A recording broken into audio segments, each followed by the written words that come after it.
Good evening, my dreaming souls. Tonight, we embark on a journey through time, mystery, and forgotten wisdom as we explore 6 extraordinary lost ancient civilizations. These are not just ruins buried in the sands or whispered about in myths. They are echoes of once great societies, rich in knowledge, culture, and innovation, now veiled by the passage of time. Some of their secrets have been uncovered by archaeologists. Others remain hidden, waiting to be discovered in the shadows of history. So before you settle in, take a moment to like this video and subscribe to the channel. It really helps us keep bringing you more journeys like this. And let us know in the comments, where in the world are you listening from tonight? Now, find a cozy space, dim your lights, and let the soft pull of curiosity guide you. Breathe deeply, relax, and prepare to drift peacefully into a world where ancient wisdom still lingers just beyond the veil of dreams. It begins with the land between rivers. Long before the rise of Rome or the pyramids of Egypt, long before the Great Wall stretched across China or the temples of the Maya pierced the jungles, there was a place where it all started. Civilization, writing, kingship, war, law, irrigation, astronomy, all of it has roots in a stretch of land cradled between 2 mighty rivers, the Tigris and the Euphrates. This place, known to us as Mesopotamia, was not one kingdom, but a tapestry of city-states, cultures, and shifting powers. But more than that, it was where people first turned wild soil into cities and gods into law. You have to imagine the scene. 6,000 years ago, there were no maps, no borders, no roads, just vast plains, occasional marshes, and the twin rivers that gave the land its breath. Every spring, they would flood, dragging with them silt and life, soaking the flat lands in nutrients. Early people, drawn by the seasonal rhythms, learned to wait. They watched how the rivers moved. They began to dig channels and shape dikes with their hands. Where once there had been flood and famine, they created control. And from that control, they carved out the first cities humanity had ever known. It started small. A village here, a settlement there. People made homes of mud brick. They raised sheep and goats. They grew barley and wheat. They worshipped the forces they feared: storms, rivers, fire. Over time, the villages grew larger. More families came. People needed rules. They needed leaders. They needed someone to tell the gods that the people were trying. And so temples rose up in the middle of the cities. Not just simple shrines, but ziggurats, man-made mountains built brick by brick. These were the centers of life. From the temple, the gods looked down. And in the name of those gods, priests and rulers governed the people. The city of Uruk was one of the first to rise. It was unlike anything the world had seen. 50,000 people lived there, maybe more. A sea of people in mud brick homes surrounded by canals and storehouses and walls. In the center of it all stood the great temple of Inanna, the goddess of love and war. People believed she walked through the streets at night. They left offerings. They sang her name. And in her name, kings rose and ruled. One of the rulers of Uruk would become legend. His name was Gilgamesh, part man, part god, or so the story went. He would later be the hero of one of the world's oldest epics. Whether he truly lived is uncertain, but his name and his story spread like fire through the cities of Sumer. That is what the people called this southern stretch of Mesopotamia, Sumer. A land of independent cities, each with its own god, its own walls, and its own pride. Uruk, Ur, Lagash, Eridu, Nippur names carved into clay that still survive. But it was not just cities and kings, it was writing. That was the real turning point. The people of Sumer created a way to speak without sound. They pressed wedge-shaped marks into wet clay with a reed stylus, cuneiform. At first, it was for records, grain shipments, taxes, workers. But soon, they wrote prayers, laws, stories. Even dreams. It was the first script. Others would follow, but this was the spark. Imagine the world before writing. Nothing was permanent. Stories had to be remembered. Numbers had to be counted by hand. Laws had to be told and retold. But with writing, they could record everything. They could send messages. They could write contracts. They could leave something for those who came after. They could, in a way, become immortal. Of course, there was darkness too. With civilization came conflict. The city-states did not live in peace. They fought over water, over trade, over land. Armies marched. Sumerian kings recorded their victories on stone steles and temple walls. They named themselves servants of the gods, but their hands were red with war. As the cities grew in wealth and power, so too did their rivalries. In time, a man named Sargon would rise in the north and forge the first empire the world had ever seen, but that is a tale for another time. The people of Sumer left more than stone and brick. They left myths, stories of gods who quarreled like men, of a great flood sent to punish the world, of the creation of humans from clay. These stories, buried for millennia, would echo into other cultures. Later, the Hebrews would tell of a man named Noah. The Greeks would speak of Pandora and Prometheus. But their roots, in many ways, begin here, in the cracked earth of Sumer. The land itself is almost unrecognizable now. The rivers have shifted. The cities lie in ruins beneath the soil of southern Iraq. But archaeologists have uncovered their bones. They have found the temples, the tablets, the tools of life and death. They have walked through the gates of Ur and stood beneath the crumbled bricks of ziggurats that once touched the sky.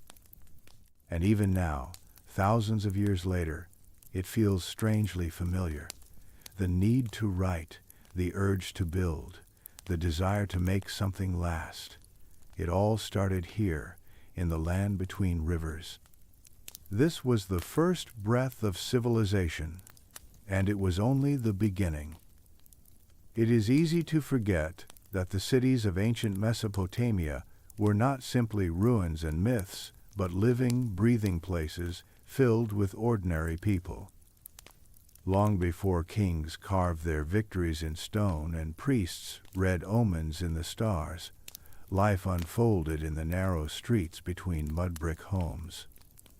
The hum of voices, the clatter of pottery, the scent of baked barley and warm clay, these were the daily rhythms of a world quietly inventing the future. A typical home in a city like Ur or Lagash was not grand. It was built with sun-dried bricks, often with 2 or 3 small rooms, sometimes even a second floor if the family was fortunate. The roof was flat and used for sleeping in the cooler night air. There was no glass in the windows, only wooden shutters. Floors were swept smooth and covered in woven reed mats. The people who lived in these homes rose with the sun and moved with the pace of the seasons. Their lives were measured not by hours, but by harvests and floods. Fathers worked in fields outside the city walls or in the workshops near the temple. Farmers plowed with wooden tools drawn by oxen, turning the dark soil made fertile by the river. They grew barley, wheat, flax, onions, lentils. Irrigation canals carried water from the Tigris and Euphrates across wide fields, and the management of those canals was critical. A blocked channel or a broken dam could ruin a year's crop.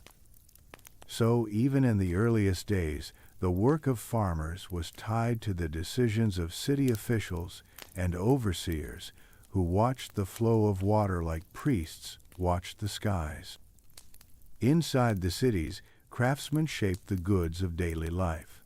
There were potters who spun clay into bowls and jars, their hands moving with a rhythm passed down for generations. Metalworkers hammered copper and bronze into blades and tools.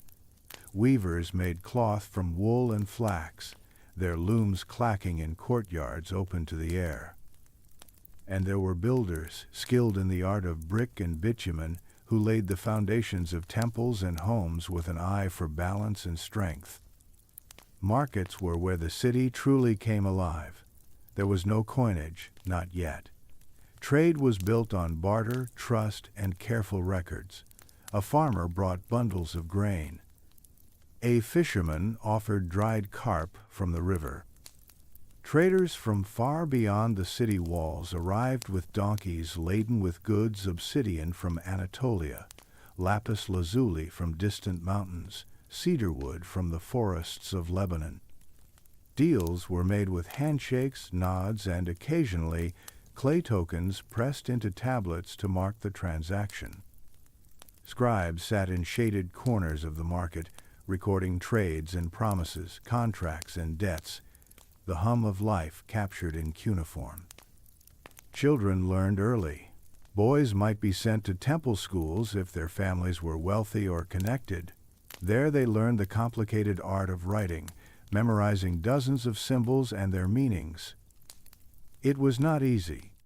A child could spend years learning how to press the stylus just right, to create the marks that spoke not only of numbers and trade, but of kings and gods. Girls, more often, learned from their mothers how to cook, weave, manage a household, and care for the younger children. Still, there are records of women who ran businesses, owned property, and even served as priestesses. Mesopotamia was a patriarchal world, but not without its exceptions. The heart of each city was the temple. It rose like a mountain above the rooftops, built in layers of brick with a staircase that stretched toward the sky. The ziggurat was not a place for public worship, but the dwelling place of the god or goddess who ruled the city. Each city had its patron deity, Inanna in Uruk, Enlil in Nippur, Nana in Ur. People believed the god lived there, really lived there, and had to be cared for like a royal guest.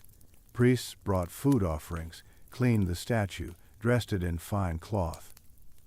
Ceremonies were held during festivals. Music was played. Incense filled the air. Religion was not separate from life. It was life. Every harvest, every storm, every illness, every victory in war was the will of the gods. To question that was not only dangerous, it was unthinkable. If the crops failed, it was because the gods were angry. If a child was born with a defect, it was a message. So people made offerings, they prayed, they sought signs in the stars and dreams.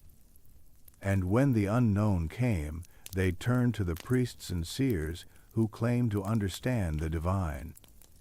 Despite the richness of their culture, the Sumerians and their neighbors lived with constant uncertainty.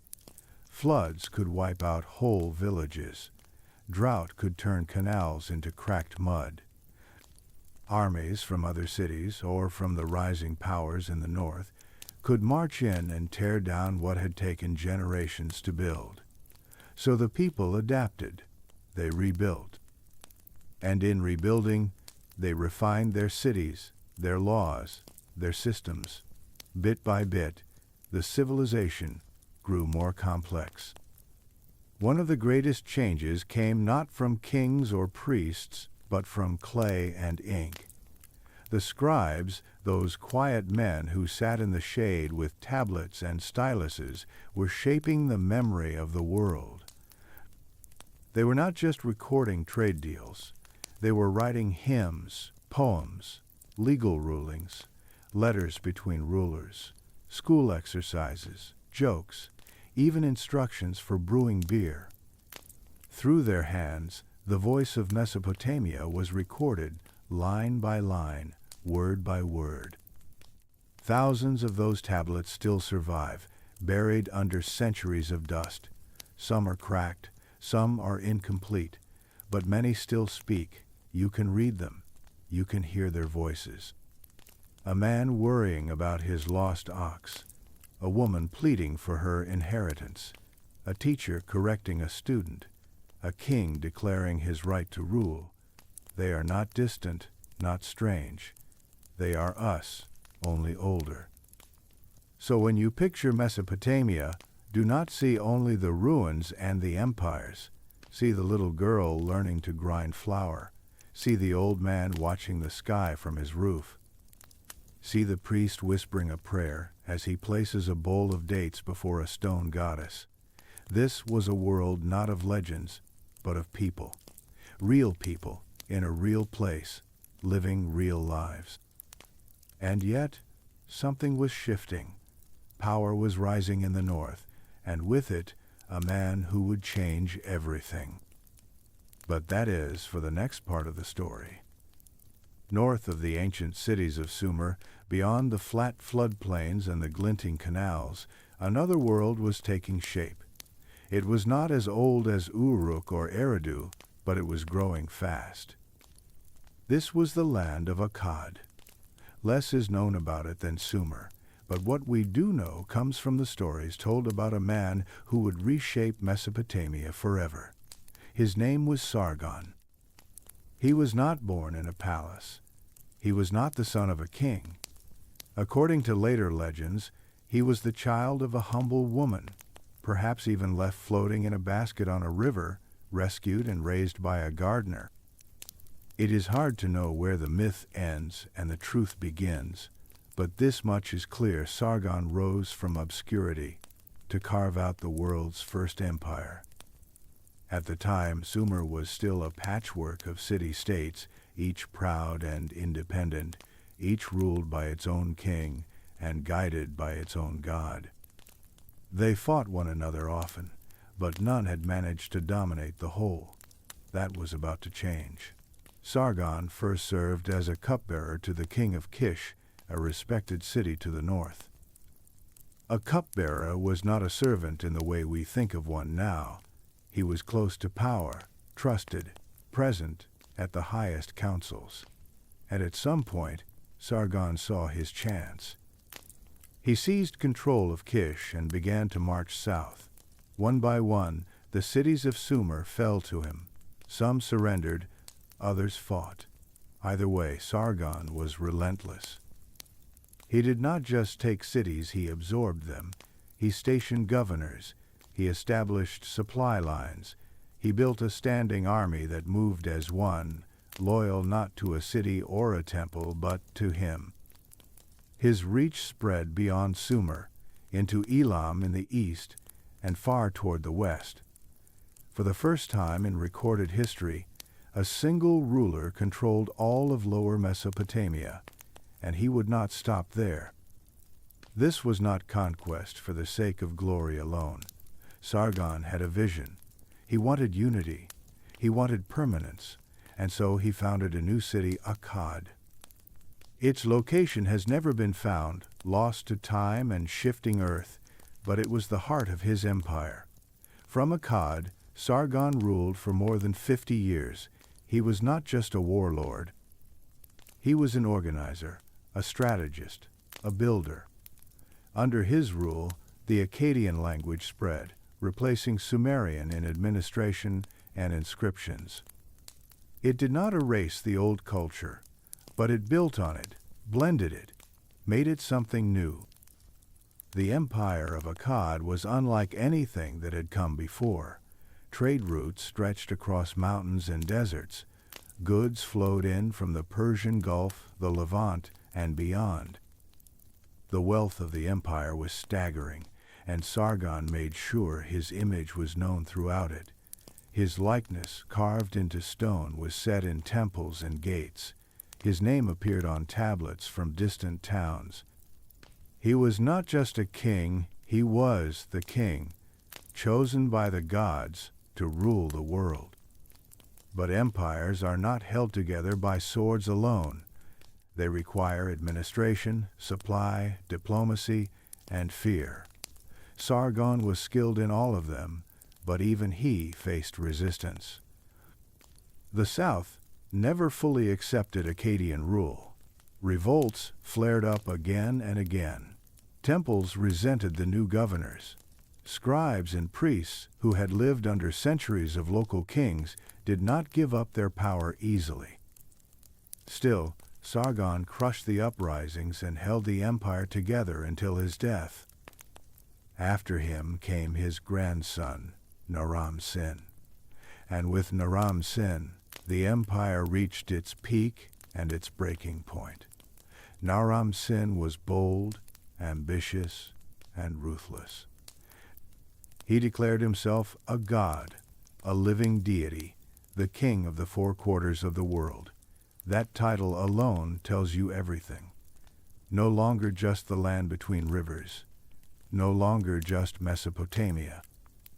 He believed he ruled the entire known world. His image, shown with a horned helmet normally worn by gods, still survives carved in stone. It shows him climbing over the bodies of his enemies, victorious, divine, unstoppable. But even gods fall. Naram-Sin's reign was marked by growing unrest. Climate patterns began to shift. Drought gripped the land. Crops failed. Famine spread. The same rivers that had once brought life now brought nothing. At the same time, pressure from outside the empire increased. Mountain tribes to the east, long considered little more than raiders, began to press in with greater force and coordination. They were known as the Gutians, and they would play a part in what came next. The fall of Akkad did not come in a single battle. It was slow. Cities began to break away. Provinces stopped paying tribute. The central government weakened. Records grew thinner. As always, myths grew to fill the silence. One later tablet described how Naram-Sin angered the gods, who then cursed his empire. It tells of omens and dreams, of temples abandoned, of statues weeping. Whether or not those stories are true, they reflect something real. The people of Mesopotamia felt that something sacred had been broken. In the end, Akkad vanished as quickly as it rose. The city itself, the one founded by Sargon, has never been found. It may lie buried under farmland or hidden beneath another settlement. What remains is the memory of a people who dreamed of unity, who tried to bind dozens of cities and cultures together under one banner. And for a time, they succeeded. Yet even as the empire fell, its influence lingered. Akkadian language and culture had taken root. The idea of empire, of central rule, of gods who gave power to kings, these ideas would shape Mesopotamia for centuries. Later rulers would claim descent from Sargon. They would write his name into their titles, hoping to borrow the weight of his legend. He was, in many ways, the template, the first of his kind. The collapse of Akkad did not mean the end of civilization in Mesopotamia. Far from it. The cities of Sumer endured. New powers would rise from the ashes, and old gods would take new forms. The wheel kept turning, but something had changed. The world had seen what an empire could be. The memory of Sargon and Akkad would remain like a shadow over all who came after. In the quiet that followed, the people looked once again to the old cities, to Ur, to Lagash, to Nippur. Power would shift south again. The cities would rise once more, stronger, wiser, and determined to rebuild. What came next would be one of the most refined and deeply structured societies Mesopotamia had ever seen. But that story begins in the city of Ur, and it will be told in the next part. When the Akkadian Empire collapsed, Mesopotamia did not fall into silence. The lands between the rivers were too rich, too vital, too full of memory to stay broken for long. As the dust settled, old cities found their strength again. The south, where Sumer had first risen, became the heart of something new. Among the returning powers, one city stood out: Ur. Ur had always been important. It had been a sacred place, a city of trade and worship, a city watched over by the moon god Nana. But now, in the wake of imperial collapse, Ur would become more than just a city. It would rise as the capital of what many historians now call the Sumerian Renaissance. For a time, it would be the most powerful city in the known world. The kings of Ur did not try to erase the past. They did not tear down what Akkad had built. Instead, they embraced the traditions of Sumer and layered them with lessons learned from empire. Their reigns were recorded in detail, and their ambitions were vast. They built towering ziggurats, reformed laws, organized trade routes, and governed with a vision of order and prosperity. The dynasty they created is known today as the Third Dynasty of Ur, often written as Ur III. The most famous of these rulers was Shulgi. He was the son of Ur-Nammu, the king who founded the dynasty.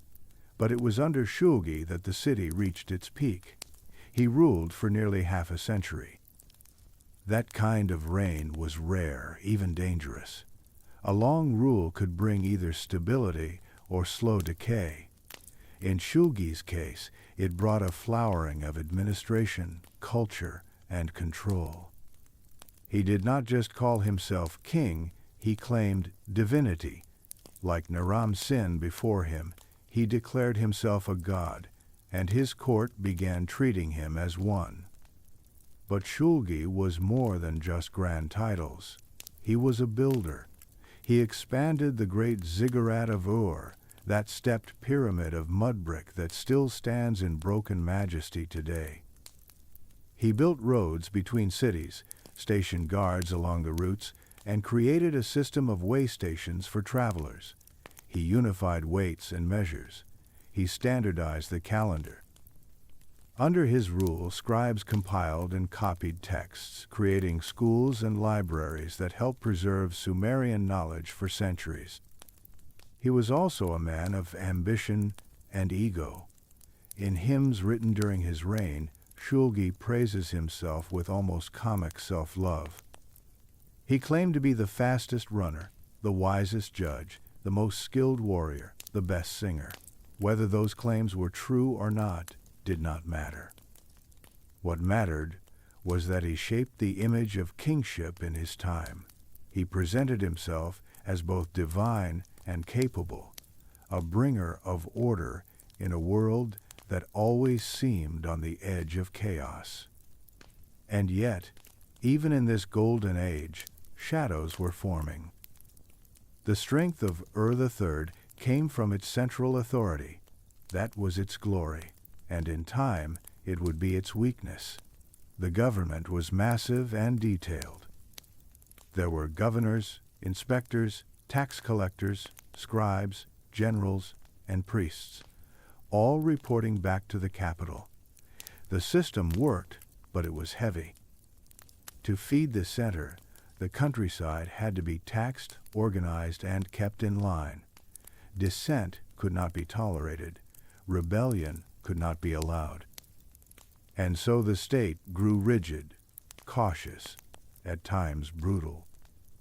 The borders were always under threat. To the east, the Elamites watched and waited. To the north, tribes moved across the hills. Shulgi and his successors built walls and forts. They sent out campaigns. But they could not be everywhere. The empire needed loyal governors, stable weather, a steady flow of grain, and peace among the cities.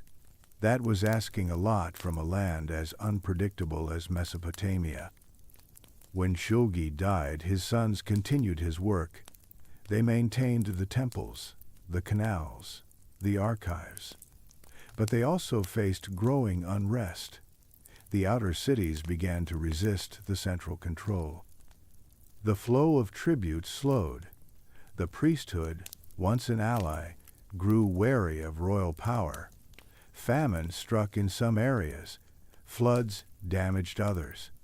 The system began to creak under its own weight. And then came the Elamites.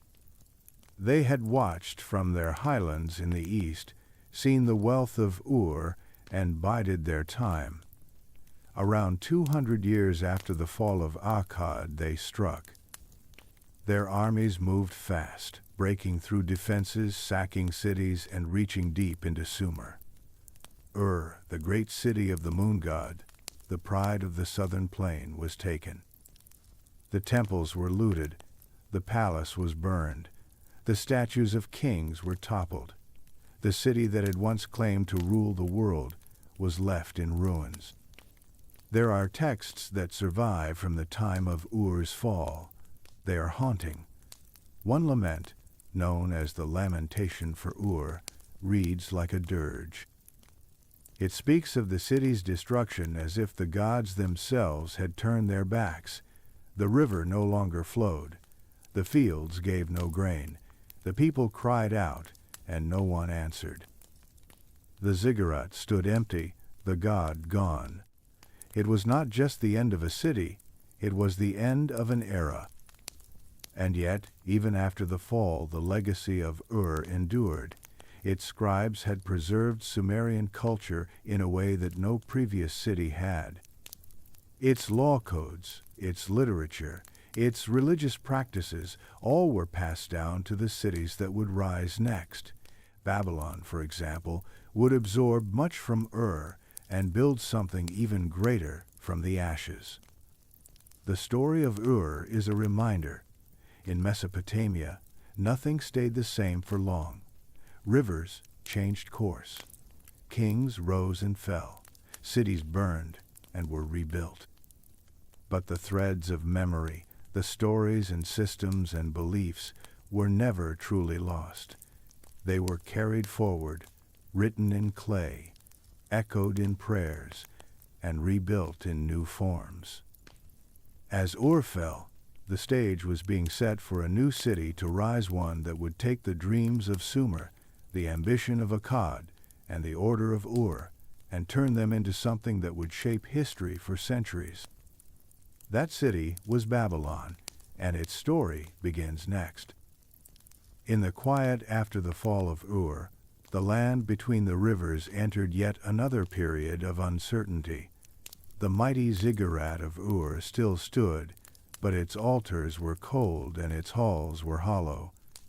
Sumerian culture lived on, but the old gods seemed silent. The Elamites had torn through the south and left behind broken cities and scattered records. For a time, Mesopotamia became a patchwork again, a region of shifting borders, restless towns, and scattered tribes. But in this fractured world, one city was beginning to stir. Its name was Babylon. At first, Babylon was nothing special. It was a modest settlement in central Mesopotamia, near the wide bend of the Euphrates River. It had no legendary past like Uruk, no sacred name like Nippur, no imperial history like Akkad. It was just a city, one of many, surviving in a region still scarred by war. But Babylon had something the others lacked. It had location. It sat at the crossroads of trade and travel, between the rich farmlands of the south and the ambitious cities of the north. And soon it had a man with vision. That man was Hammurabi. Hammurabi did not begin as a conqueror. When he became king around the early 18th century before the Common Era, Babylon was still small. Its walls were sturdy but not grand. Its influence did not reach far. But Hammurabi understood something most kings did not. He saw that power did not only come from the sword, it came from systems, from law, from trust. And so he began his rule not with war, but with building. He strengthened the walls of Babylon. He restored temples. He dug canals. He improved irrigation so that the surrounding fields could produce more grain. He called together scribes and advisors and began writing policies that would later become some of the most famous laws in history. Slowly, the city grew in wealth and reputation. Its markets swelled with goods. Its name spread beyond the riverbanks. But Hammurabi was no pacifist. Once his base was strong, he began to look outward. At first, he moved carefully. He made alliances with neighboring kings. He signed treaties. He offered help. And then, when the time was right, he struck. Over the course of several decades, Hammurabi expanded his control through both diplomacy and force. He defeated rivals one by one, always justifying his actions as necessary for order and justice. By the end of his reign, he had done what few before him had managed. He united nearly all of southern Mesopotamia under his rule. Babylon was no longer a minor city. It was the beating heart of a kingdom that stretched across rivers and deserts, temples and trade routes. And unlike many kings, Hammurabi left behind more than ruins and legends. He left his words. The Code of Hammurabi is one of the oldest and most complete legal codes ever discovered. Carved into a tall stone stele and placed in public for all to see, it laid out the laws of the land in clear, forceful terms. There were laws for trade, marriage, theft, assault, debt, slavery, and inheritance. There were punishments, often harsh, meant to match the crime. And above all, there was a message that justice was not the whim of kings, but the foundation of society. At the top of the stone, Hammurabi is shown receiving the law from Shamash, the god of justice and the sun. This image was powerful. It told the people that the laws were divine, not just royal. That the king was not just a ruler, but a servant of higher order. In a time when power often meant little more than force, this was revolutionary. But Babylon was more than law and order. It became a cultural and religious center.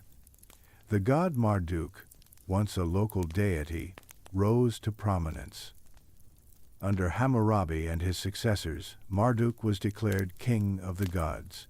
His temple, called Esagila, became one of the most important in the region. Festivals were held in his honor, involving music, processions, offerings, and rituals meant to ensure the balance of the universe. Babylon was no longer just a city. It was a symbol of cosmic harmony. Life in Babylon during this period was bustling. The streets were lined with workshops and homes. Merchants sold dates, fish, grain, and textiles. Children attended scribal schools, learning to read and write cuneiform. Judges presided over court disputes, reading from clay tablets. Priests oversaw ceremonies and made astronomical observations. Artisans carved images of gods and kings. Farmers brought their grain to the city storehouses. Everything was recorded, counted, and organized. Clay tablets from this era give us a surprisingly detailed view of daily life. We know about the prices of donkeys, the weight of silver in a fine robe, the punishment for breaking an irrigation canal, and even the details of a marriage contract. The records show a society that valued order and memory, where almost nothing was left unwritten. These tablets were baked or left to dry and then stored in archives. Thousands of them survive today, silent witnesses to a world long gone. Despite its strength, Babylon's golden age under Hammurabi did not last forever. After his death, his empire began to weaken. His successors struggled to hold together the vast territory he had built. Revolts broke out, rivals grew bold again, and eventually the empire fractured. Babylon remained important, but the unity Hammurabi had forged could not be sustained. Still, the legacy of Babylon was secure. The very name of the city would echo through time. It would rise again in future centuries, greater and grander than before. But even in this early moment, Babylon had already shaped the world. It had shown that cities could be more than fortresses, that kings could be more than warriors, that laws could bind people together across distance and difference. The spirit of Hammurabi's Babylon lived on not just in stones and tablets, but in the idea that civilization meant more than survival. It meant structure, it meant vision, and it meant the hope that order could rise from chaos. But while Babylon stood strong in the center of the land, other cultures were rising at its edges.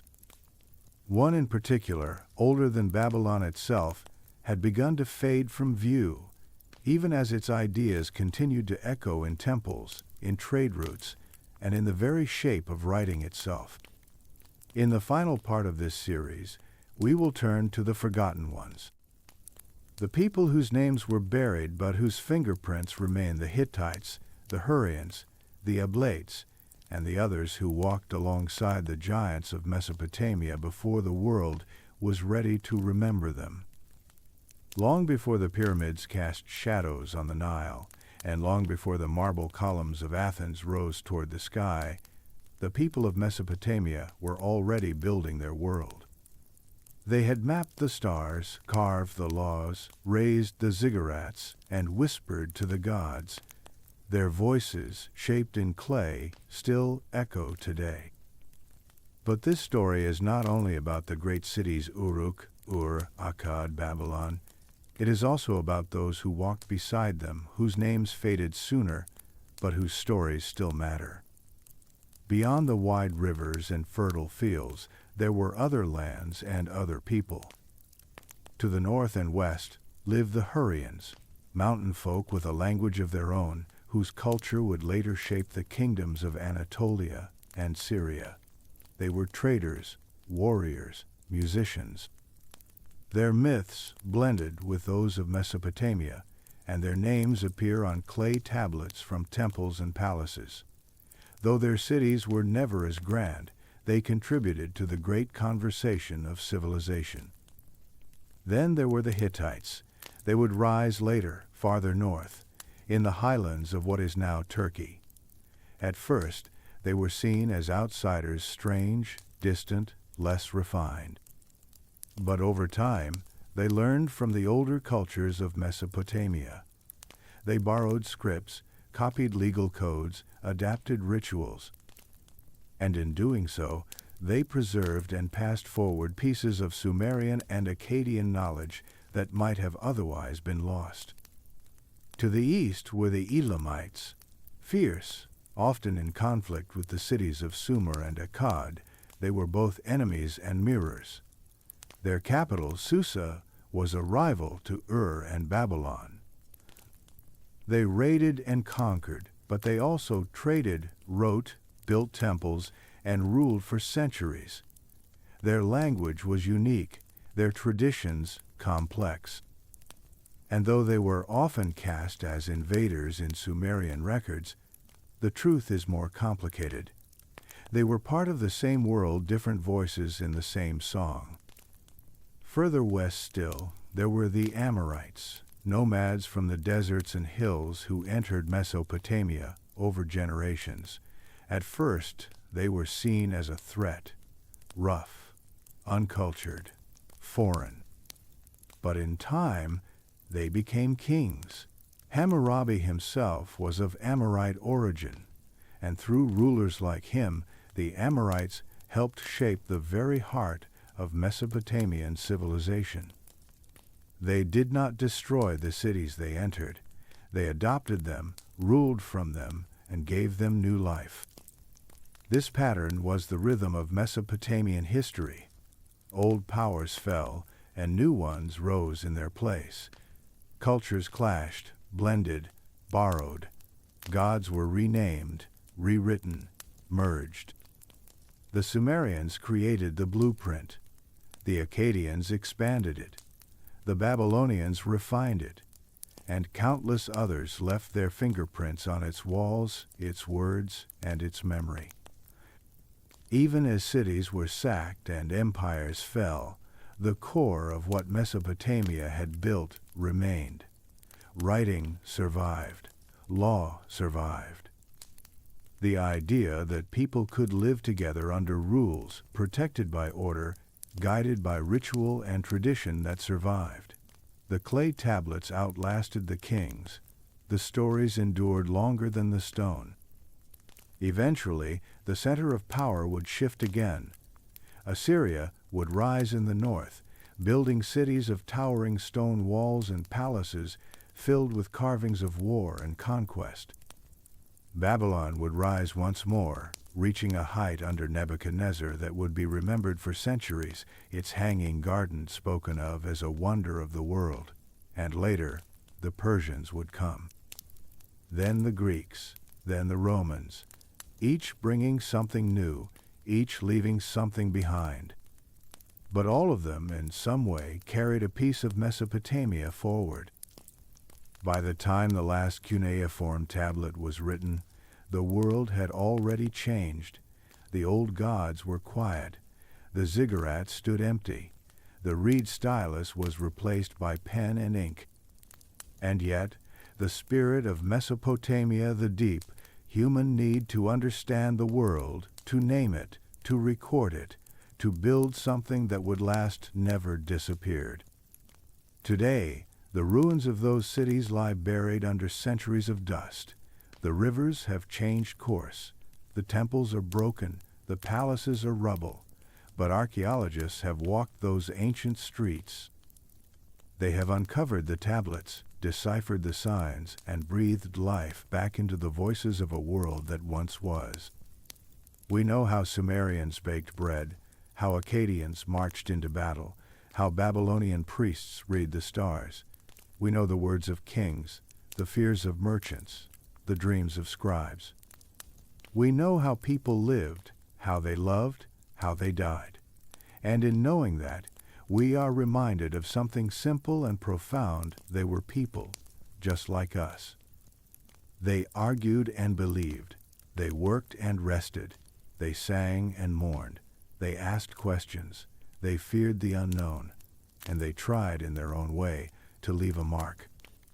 Not to dominate the world, but to make sense of it, to shape it, to remember it, and in doing so, they shaped all of us. Civilization did not begin with a single spark. It began with many small fires lit by hands that shaped mud into homes, grain into bread, and silence into story. Mesopotamia was not the only cradle of civilization, but it was one of the first to speak, to write, to reach. And though its empires have fallen, its influence has never truly faded. When we speak of law, we echo Hammurabi. When we write, we owe a debt to the scribes of Uruk.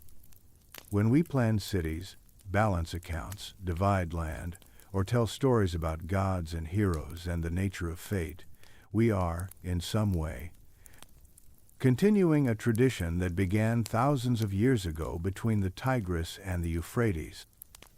So this is where the story ends. In a land where the rivers once flooded with life, where clay was pressed with the first words, where temples rose like mountains and the night sky was red like scripture. A land built not just by kings and warriors, but by farmers, priests, builders, mothers, children, and strangers whose names we will never know. It ends not with a fall, but with a legacy, not with silence, but with memory. And that memory, carried forward by time, remains alive in the words we use, the cities we build, and the questions we still ask. This was Mesopotamia, and it mattered. Ancient Egypt, the rise of the Nile Kingdom. It began not with conquest or war, but with water.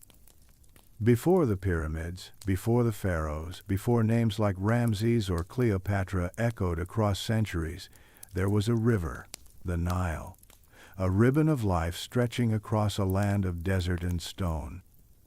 It flowed from deep in the heart of Africa, slow and steady, feeding the soil, carving the land, and shaping the people who would one day build a kingdom of eternity.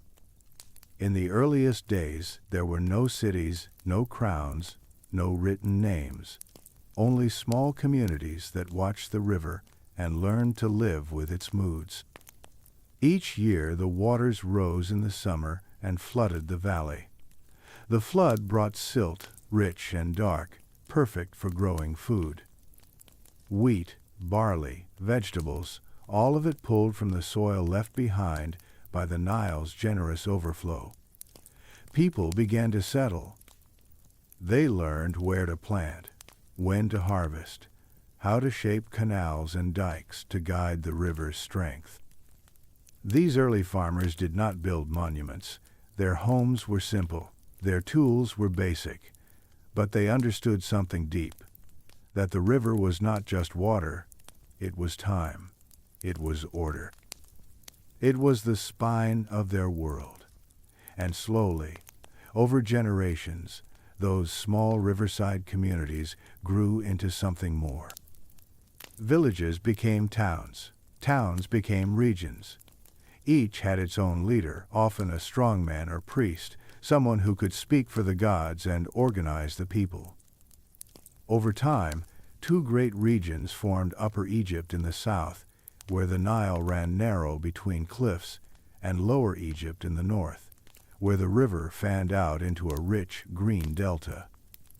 These two lands were different in many ways, but the river tied them together, and eventually someone would do more than tie them. He would unite them. His name was Narmer.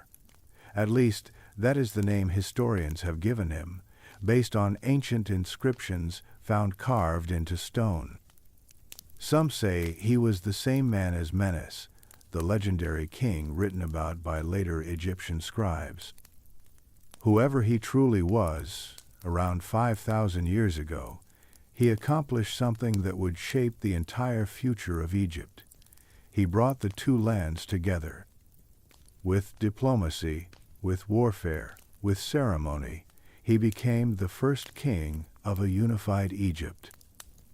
Narmer's palette, a slab of stone carved with symbols and scenes, shows him wearing the white crown of Upper Egypt and the red crown of Lower Egypt.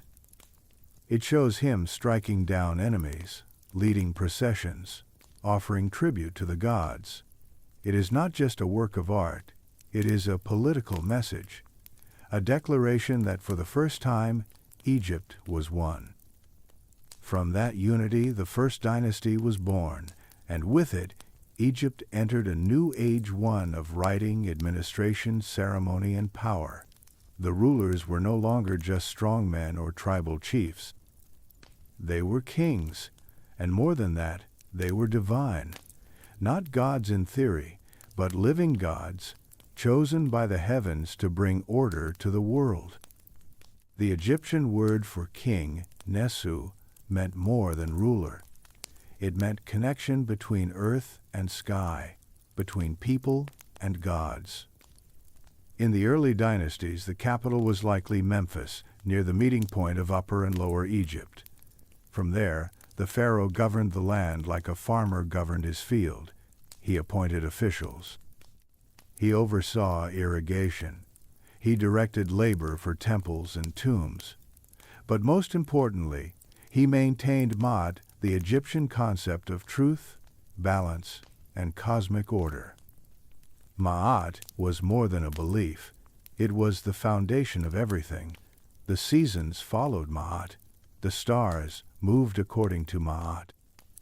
Justice, peace, harvests, health, even the beating of the human heart, all of it was held together by this invisible balance. And the king, as the son of the gods, was responsible for keeping it intact. The people of Egypt accepted this not just out of fear, but out of a deep cultural understanding. The land gave life, but it could also take it. A failed flood meant famine. Disease could sweep through villages without warning. The desert, just beyond the reach of the fields, was a place of danger and death. In a world so finely balanced, the idea of divine rule brought comfort. If the Pharaoh was doing his duty, the world would remain whole. And so the people worked. They built temples.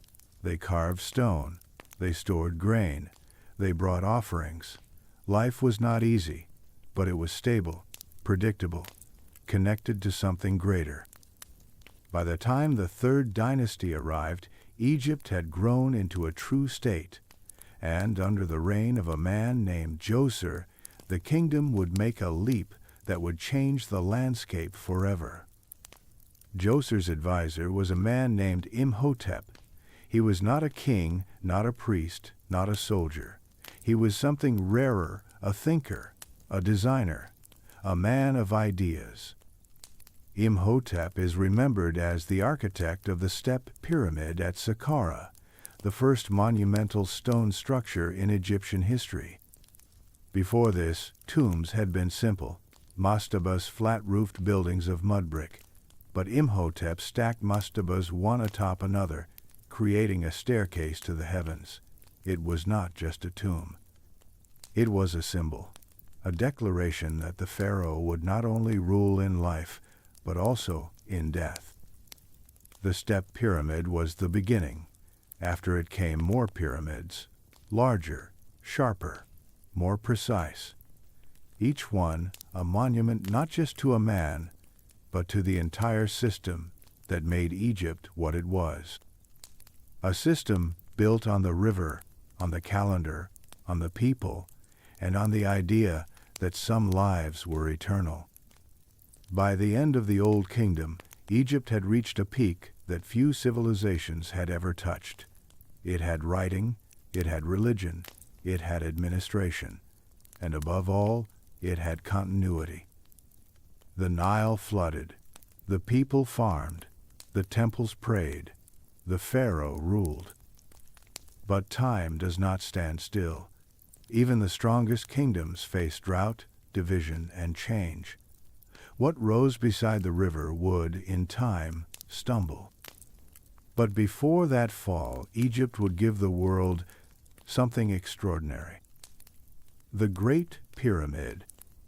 And that story begins next. There are moments in history when ambition meets precision, and the result leaves a mark that endures for thousands of years. In ancient Egypt, that moment came during the reign of a king named Khufu. His name may not be familiar to most, but the monument, built under his rule, is known across the world.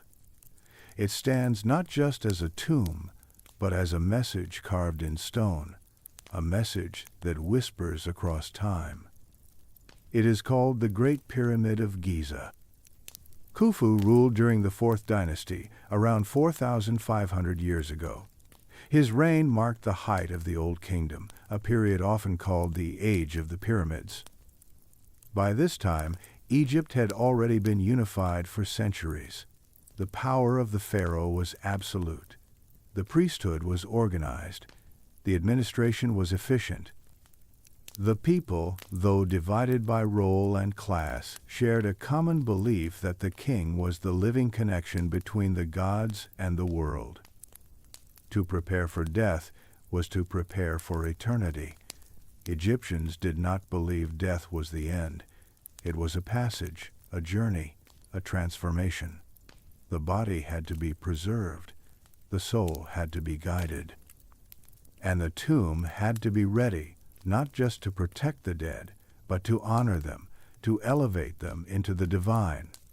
For Khufu, this meant building on a scale that no one had ever attempted before. The site chosen was Giza, a plateau west of the Nile. Here, under the watch of the desert sun, workers gathered.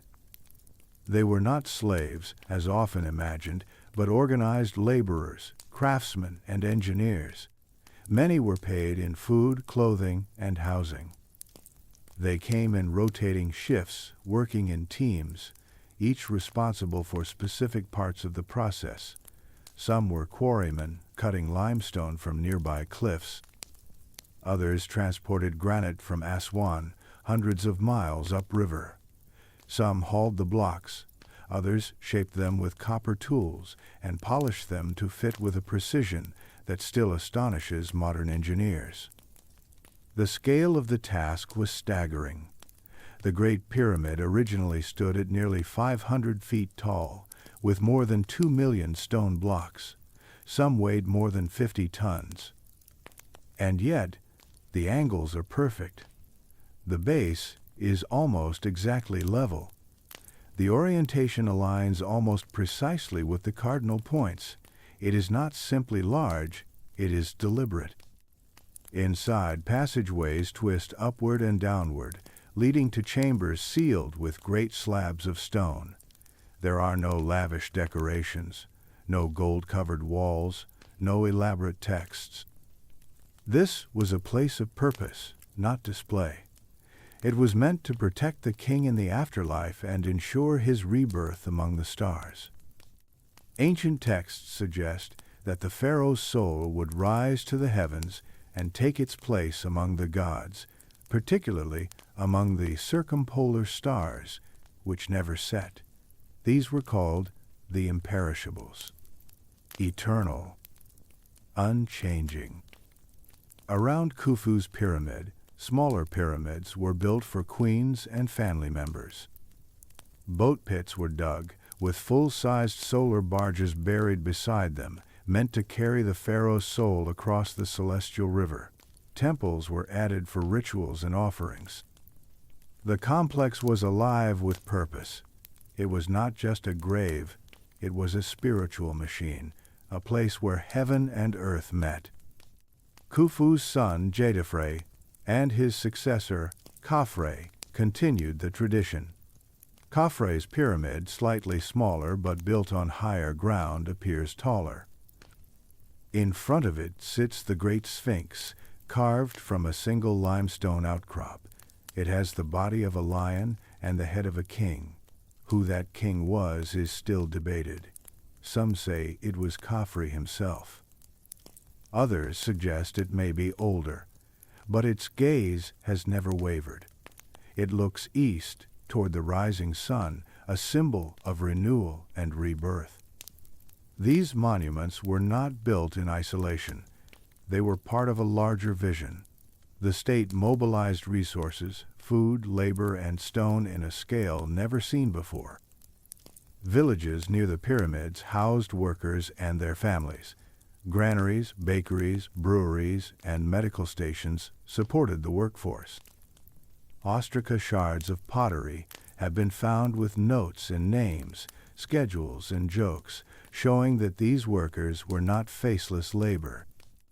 They were real people, living real lives, contributing to something greater. The belief that bound them was not fear, but faith. Faith in the king, faith in the gods, and faith in the order of the world. In Egypt, this order was everything.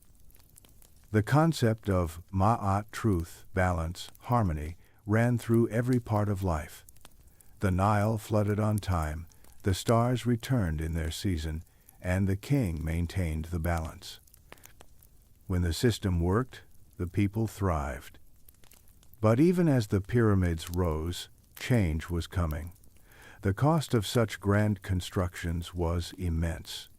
Over time, the strain on resources and the burden on local communities began to show. Later, kings built smaller pyramids turned to other forms of burial, or moved the capital. The Old Kingdom began to lose its grip. The centralized power that had made such monuments possible started to fracture. By the end of the Sixth Dynasty, internal conflict and drought had weakened the state. The Nile failed to flood regularly. Crops withered. Famine spread. Governors of distant provinces, once loyal administrators, began acting as independent rulers. The court at Memphis struggled to hold authority. The unity that had defined Egypt began to dissolve. This period of decline is now called the First Intermediate Period. It was a time of division, uncertainty, and hardship, but it was not the end. Egypt, like the river that gave it life, would rise again. The idea of Egypt, the eternal kingdom, the land of order, the home of the gods, was too strong to vanish. Still, the Old Kingdom left its mark. The pyramids stood as proof of what was possible. Even in decline, they did not crumble. They watched over the land, silent and enduring. Travelers from faraway lands saw them and marveled. Writers from Greece and Rome would one day call them wonders. And in a way, they are. Not just for their size or mystery, but for what they represent: a civilization that dared to reach for eternity, and for a time, touched it. But the story of ancient Egypt was far from over. New kings would rise, new gods would take the center stage, and the land of the Nile would find its strength once more. The Middle Kingdom awaited, and with it, a new chapter. The land had cracked, but it had not broken. After the fall of the Old Kingdom, Egypt did not vanish. It fractured. Local governors, once loyal to the throne, began to rule their regions like small kingdoms. The central government weakened. Famine and failed floods made life harder. Temples fell into disrepair. Tombs were robbed. And yet, through it all, the people remained. The farmers still planted. The priests still prayed. The Nile still flowed, though not always as generously as before. It was a time of struggle, but not silence. This era, now known as the First Intermediate Period, lasted for over a century. It was a time when the old stories seemed to lose their power, when people questioned whether the gods still watched over them.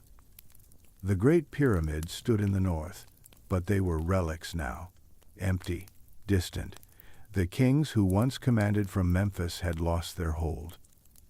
New powers rose in places like Heracleopolis in the north and Thebes in the south. These cities became the centers of rival kingdoms, each claiming to be the rightful heir of Egypt.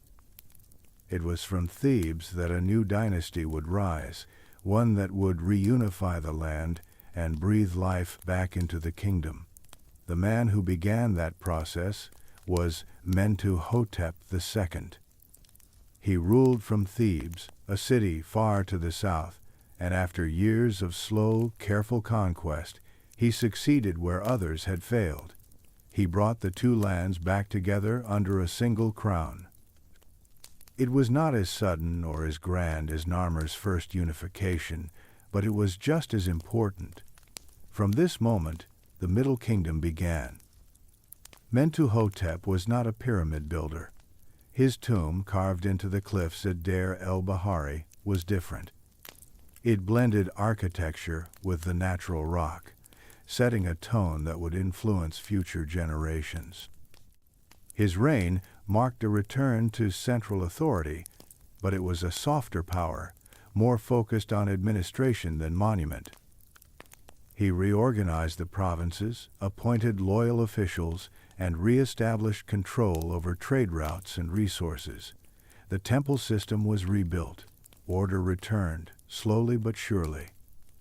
It was during the Middle Kingdom that Egypt became more than a kingdom of kings. It became a land of scribes. Writing flourished. literature took new forms. One of the most famous texts from this period is called The Story of Sinuhe. It tells of a court official who flees Egypt after the king dies, lives among foreigners, and longs for home. Eventually he returns and is forgiven. The tale is not just a story. It reflects deep themes of loyalty, exile, and identity. It is one of the earliest examples of personal, emotional writing in human history. The Middle Kingdom pharaohs, especially those of the 12th dynasty, were skilled rulers and keen thinkers. One of the most notable was Senusret III. He was both a builder and a warrior. He led campaigns into Nubia, the land to the south, and established fortresses to secure Egypt's southern border. These forts were not just military posts. They were symbols of Egyptian control, complete with temples, administration, and trade. Under Senusret, the border between Egypt and Nubia became both a line of defense and a gateway for culture and commerce. Nubia itself was a land of gold, rich in resources and culture. Though often seen as a frontier, it was more than that. Its people had their own gods, their own traditions. And over time, Egyptian and Nubian cultures blended. Some Nubians served in the Egyptian army. Others traded goods or adopted Egyptian customs. The relationship was complex, sometimes peaceful, sometimes tense, but always important. Back in Egypt, the Middle Kingdom rulers focused on making their government work more smoothly. They relied heavily on trained scribes, who recorded everything from harvests to building projects to court decisions. These men were the quiet backbone of the state. In schools called houses of life, young boys studied for years to master the art of writing. They copied religious texts, legal records, medical knowledge, and poetry. The written word was sacred, a way to preserve truth, to speak to the gods, and to guide the dead. Religion during the Middle Kingdom became more personal. In earlier times, only the king was seen as divine, but now ordinary people began to see themselves as part of the spiritual world. Tombs included texts meant to protect the soul. Statues and stelae often showed not just the deceased, but their families, their prayers, their hopes. The god Osiris, once a minor figure, became central. He was the lord of the underworld, the judge of the dead, the symbol of rebirth. His story of death, resurrection, and justice became a model for all Egyptians. The Middle Kingdom was not a time of great pyramids, but it was a time of stability and richness. The economy grew. Art became more expressive. Jewelry from this period shows incredible skill and beauty, delicate pieces of gold, carnelian, turquoise, and lapis. Statues became more realistic. Faces were carved with care, showing age, wisdom, even sadness. It was as if the Egyptians were beginning to see themselves not just as subjects of a divine king, but as individuals within a larger story. Still, no kingdom lasts forever. By the end of the Middle Kingdom, power began to slip again. Weak rulers followed strong ones. Ambition faded. Foreigners known as the Hyksos began to settle in the delta. At first, they came in peace, traders, craftsmen, families, but over time they grew in number and strength. They brought new weapons, new ideas, and when the central government weakened, they took control. The Hyksos did not destroy Egypt. They ruled parts of it, especially the north, and adopted many Egyptian customs. But to the Egyptians, their presence was a wound. A reminder that order could be broken, that Maat could be shaken. The south, especially Thebes, remained independent. and it was from there that resistance would rise again. The end of the Middle Kingdom led into what is now called the Second Intermediate Period. But once again, this was not the end. It was another turning, another bend in the river. Egypt would rise again, stronger and more determined than ever.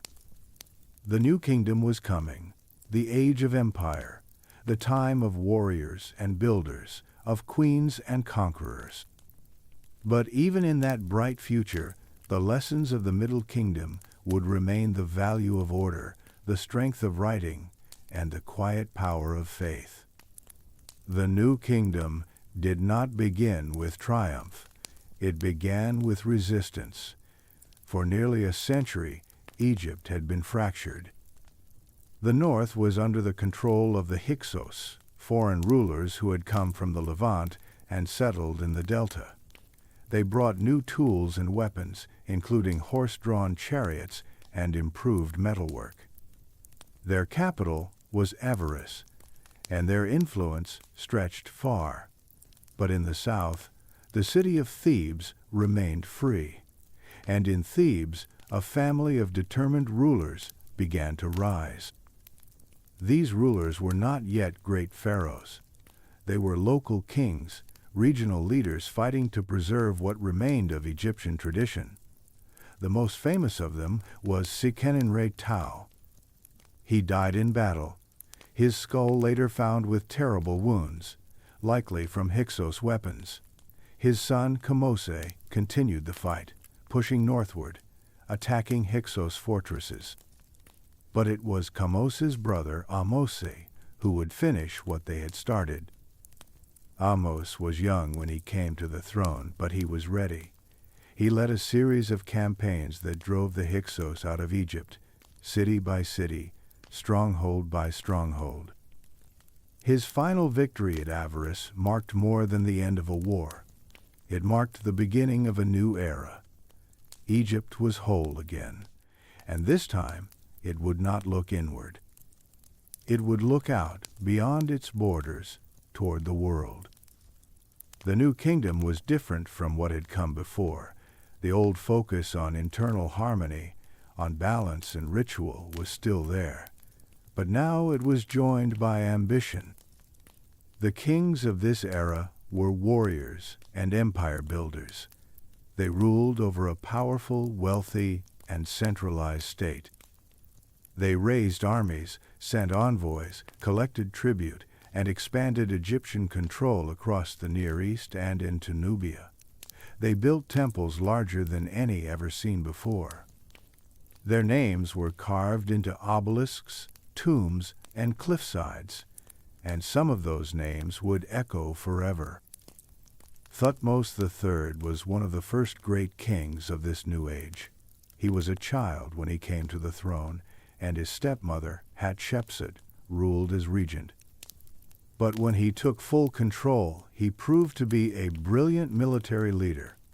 Over the course of 17 campaigns, he expanded Egypt's influence deeper into Canaan and Syria than any ruler before him. He kept detailed records of his victories, listing towns, tribute, and spoils. But he was more than a conqueror. He also invested in temples and promoted the worship of Amun, the god who had become the patron of the royal family. Before Thutmose ruled alone, Hatshepsut had already left her mark. Her reign is one of the most remarkable in all of Egyptian history. She was one of the few women to rule as pharaoh, and she did so with strength and style. She wore the traditional symbols of kingship, including the false beard, and referred to herself with male titles in official records. Her most famous monument is her mortuary temple at Deir el-Bahari, a breathtaking structure of terraces and colonnades built into the cliffs west of Thebes.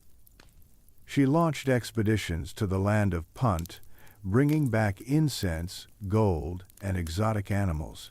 Her rule was peaceful, prosperous, and bold. And for a long time, later rulers tried to erase her memory, but stone remembers. The new kingdom was also a golden age of art and architecture. Temples were not just places of worship, they were the centers of political, economic, and spiritual life. The Temple of Karnak in Thebes grew into a vast complex with towering pylons, carved columns, sacred lakes, and processional routes. The Temple of Luxor, connected to Karnak by an avenue of sphinxes, was another jewel of the city.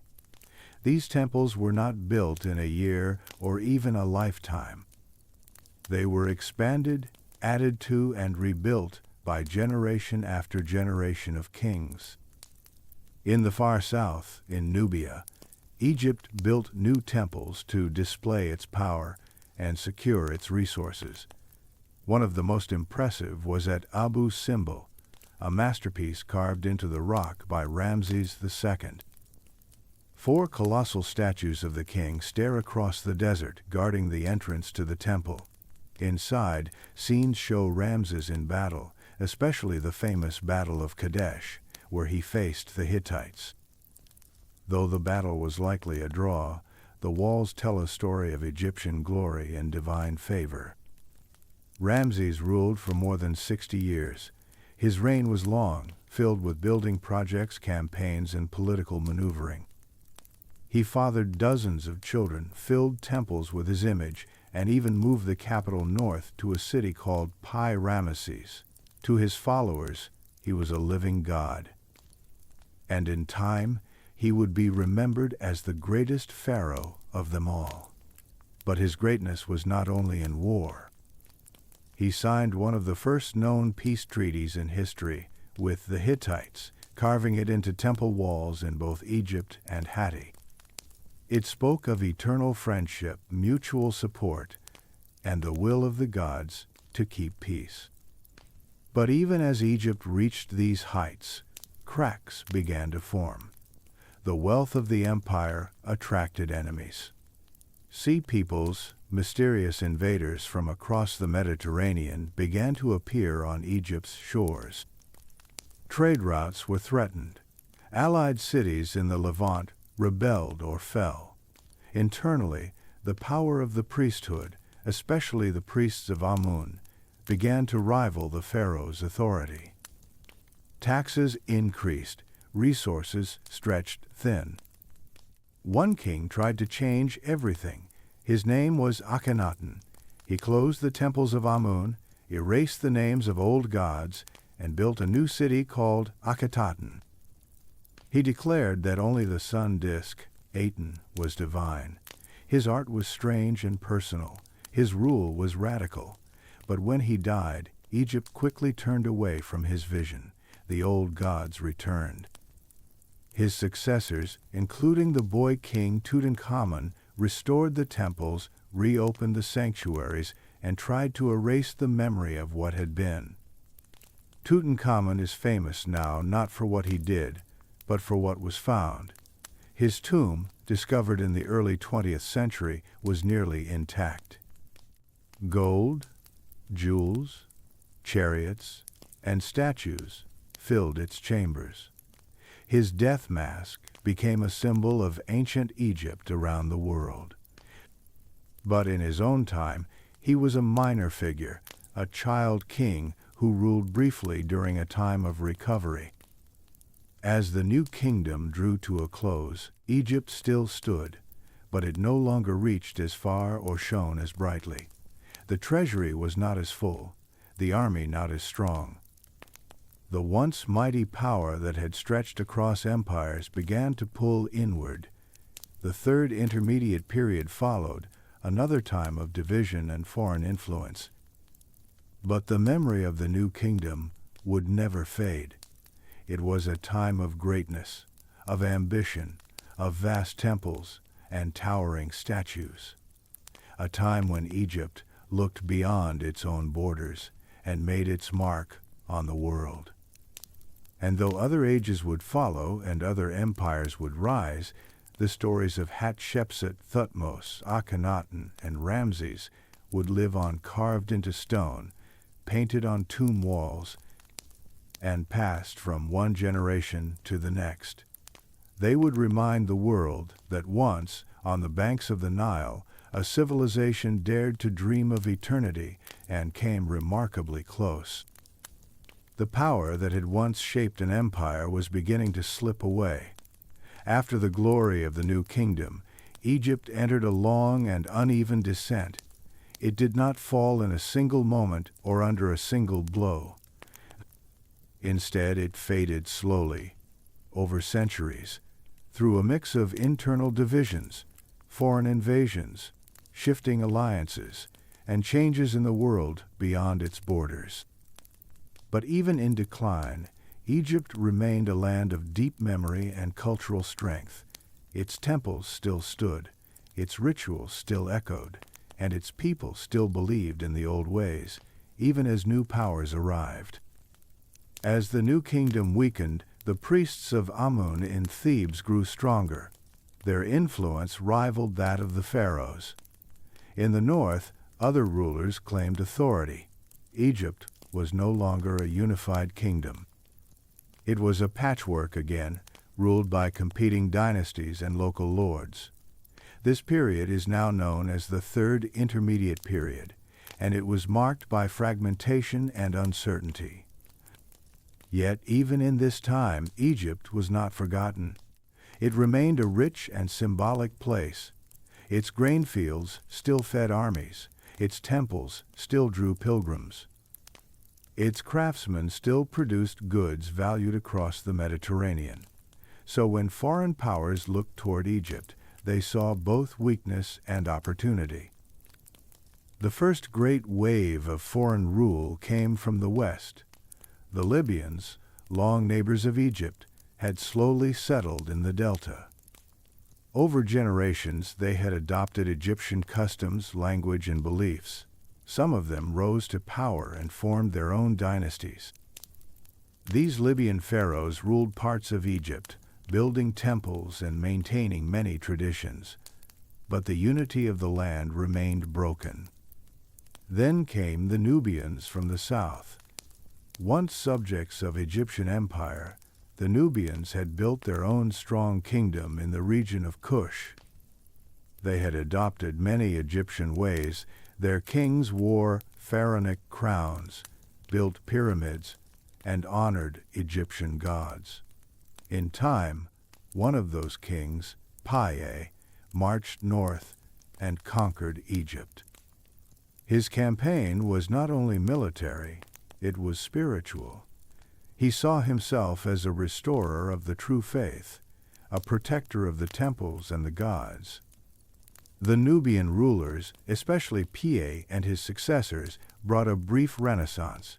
They rebuilt temples, patronized the arts, and emphasized traditional beliefs, but they could not hold Egypt forever. A new power was rising to the northeast Assyria. The Assyrians were fierce warriors, masters of siege and iron. They had conquered much of Mesopotamia and looked westward with ambition. In a series of brutal campaigns, the Assyrians invaded Egypt. They sacked Thebes, tore down statues, and shattered the authority of the Nubian dynasty.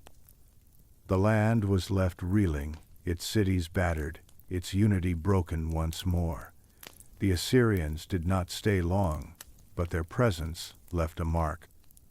They proved that Egypt, once a power that had reached across the world, could now be invaded and humbled. After the Assyrians, a native Egyptian dynasty rose again in the city of Sais. These kings, particularly Psamtik I and Necho II, tried to revive the strength of the past.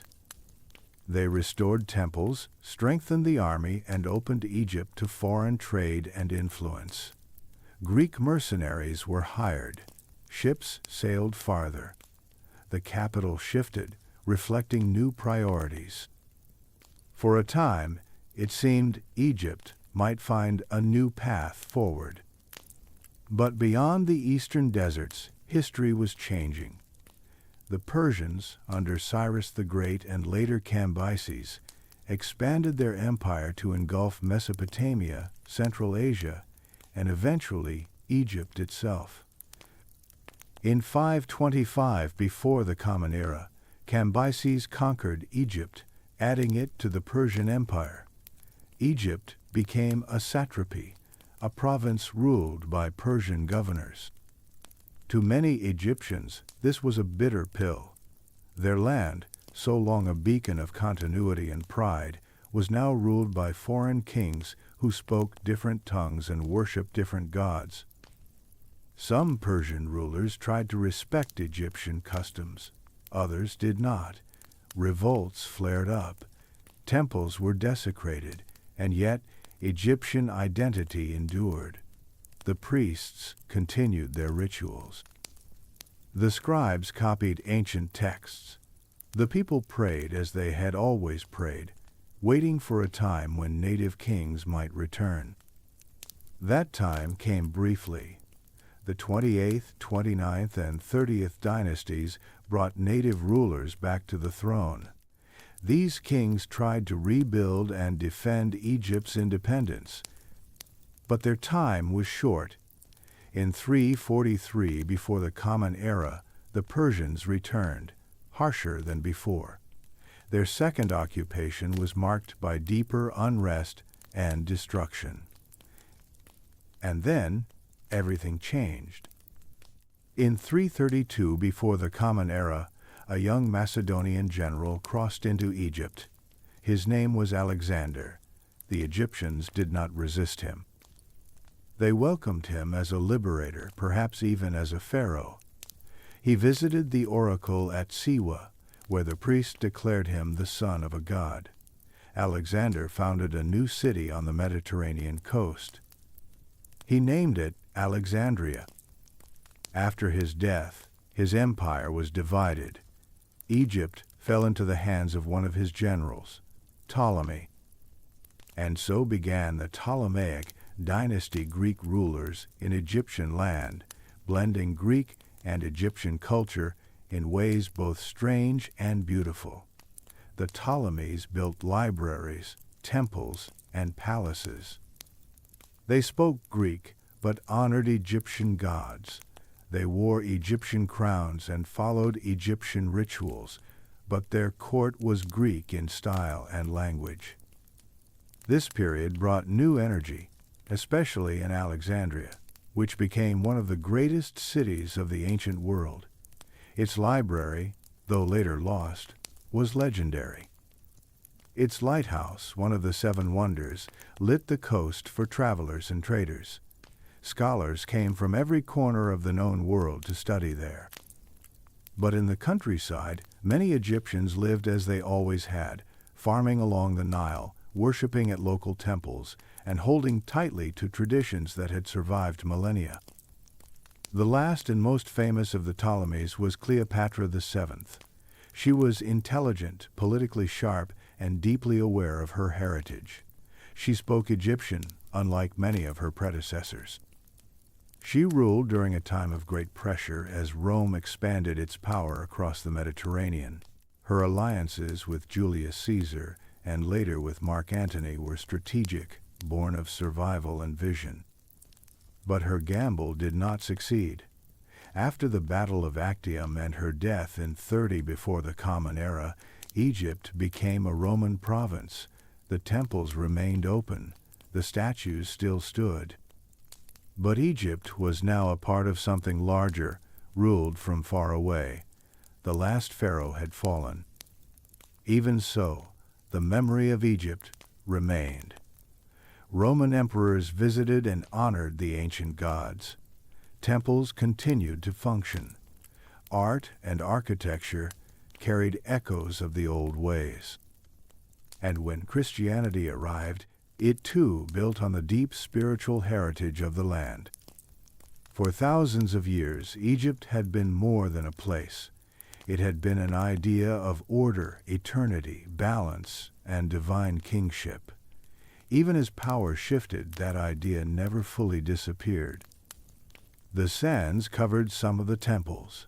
The language changed. The gods fell silent.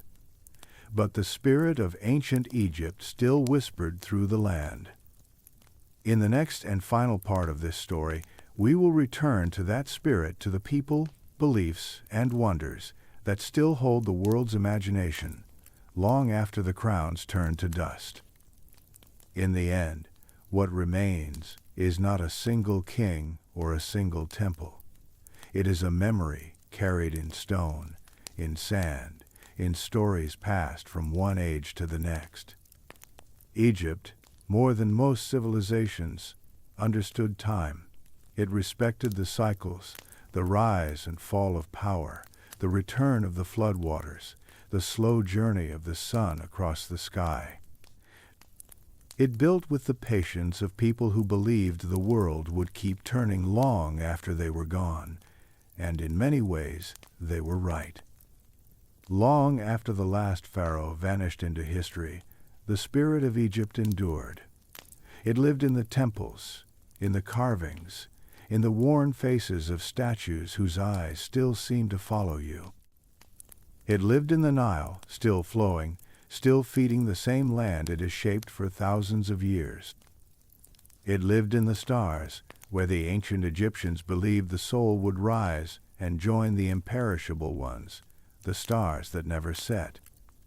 By the time Egypt became a Roman province, much of what had once made it great had already become memory. But the Egyptians had always prepared for memory. They had written their words in stone, spoken their prayers in rituals meant to echo forever. They had sealed their tombs with spells and songs to guide the soul across the veil of death. They did not believe the end was final. They believed in continuation, in rebirth, in the idea that something lived on, even if the name faded. And their names did fade for a time. The knowledge of how to read hieroglyphs was lost. The temples were buried. The great pyramids stood alone in the desert, seen by travelers but not understood. For nearly 1,500 years, the voices of ancient Egypt were silent. Their stories were locked in symbols no one could read. Their kings became legends. Their gods became shadows. But silence is not the same as absence. In the early 19th century, that silence began to break. A stone was found in the town of Rosetta. It bore a message written in 3 scripts, including ancient Greek. Scholars studied it for years. And then the key was found. A young Frenchman named Jean-François Champollion deciphered the hieroglyphs. He gave the dead their voices back. Suddenly, Egypt spoke again. The temples, tombs, and texts were no longer mute. They told their stories, one inscription at a time. We learned how the Egyptians measured time, recorded harvests, built their cities. We heard the voices of scribes and merchants, of queens and priests, of children who had learned to write their names on broken pots. We read love poems and tax records. We listened to myths that stretched across eternity. Archaeologists uncovered the Valley of the Kings, walked through corridors painted with blue stars and golden gods. They opened tombs sealed for millennia. Some were robbed long ago. Others, like that of Tutankhamun, remained nearly untouched, filled with gold, carvings, and objects of daily life. These were not just treasures. They were memories made solid, held in the hands of the living, crafted for the needs of the dead. Even now we have not uncovered it all. Egypt still holds secrets beneath its sands. Every year, new discoveries add to what we know. A statue buried in a ruined city, a tomb hidden in plain sight, a letter pressed into clay and forgotten. Each piece adds a little more to the story, and the story keeps growing. But what makes Egypt matter most is not just the scale of its monuments or the mystery of its gods. It is something quieter, something older, the way it teaches us about continuity, about devotion, about the human desire to understand the world and to leave something behind. The Egyptians built their world on order, on the belief that everything had its place, that life had rhythm and meaning. They built temples not just to worship, but to anchor the universe. They believed in Ma'at, in balance and truth, and though they lived through war and famine, through invasion and collapse, that belief held firm. They wrote it into law, carved it into stone, lived it in their rituals. That is why Egypt lasted as long as it did. That is why it never truly died. It reached beyond its time. Today, we walk through museums and see their work behind glass. We marvel at the perfection of a statue, the detail in a painted wall, the lines of text flowing like water across a tomb. We see the face of a woman who lived 4,000 years ago and still recognize the curve of her cheek, the shape of her hands. We hear the story of a boy king rushed to burial, now known around the world. We stand in front of the pyramids, massive and silent, and wonder how and why they were made. And in those moments, we feel something familiar, not distant, not alien, but human. Egypt was not just about kings and gods, it was about people, farmers who watched the sky for signs of rain, bakers who shaped loaves for offerings, builders who dragged stone through the heat, mothers who prayed for their children, scribes who tried to get the signs just right, all of them part of a world that believed life had meaning, that death was not the end, that memory mattered. That is the gift they left us. In the story of Egypt, we see the outline of our own questions. How do we live well? What should we honor? What lasts after we are gone? The Egyptians answered with stone and stars and silence. And now, through those answers, we remember them. Their kingdoms have crumbled. Their gods no longer walk the earth. Their language took centuries to hear again. But they are not lost. They are with us in our curiosity, in our wonder, in our need to understand who we are and where we come from. This is where the story ends, not in ruin, not in conquest, but in memory. A river still flows through the land they loved. The temples still rise in quiet strength. The names still wait, carved in stone, ready to be spoken once more. And when we speak them, the past lives again,